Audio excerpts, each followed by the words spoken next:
Big boss నుంచి మూడో promo కూడా వచ్చింది. ఈ ప్రోమో అయితే మనకంట చాలా అంటే చాలా బాగా ఏడుస్తాను. యాక్టింగ్ అనాలా నిజం అనాలా అయితే అర్థం కాదు.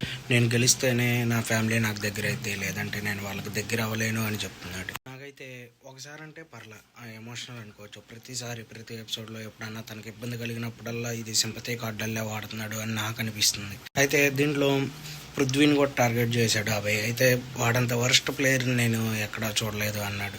తనకు కోపం వస్తుంది, వీళ్ళు వెళ్ళి కదిలిస్తేనే తను కదిలిస్తున్నాడు. తనలో బ్యాడ్ ఉండొచ్చు, కానీ వీళ్ళు కదిలినంత వరకు తను సైలెంట్గానే ఉంటున్నాడు. అయితే మరి ఎవరు తప్పు చేశారంటో తెలియదు, కానీ బిగ్ బాస్ కాంతారా టీంలో ఒకరిని వెళ్ళిపోమన్నారు. అయితే అది శక్తి టీం వాళ్ళు చెప్పాలంటే నిఖిల్ టీము అభయ్ టీంలో నుంచి ఒకరిని తీసేయాలి గేమ్లో నుంచి.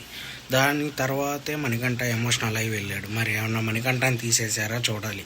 యష్మి లాస్ట్ 2 రోజులు సైలెంట్గానే ఉంది, కానీ నిన్న ఎపిసోడ్లో వాళ్ళ ప్రోమోలో చాలా సీరియస్గా ఉంది, అలాగే చాలా యారగెంట్గా కూడా ఉంది. మీకేమనిపించిందో కామెంట్లో మెసేజ్ చేయండి.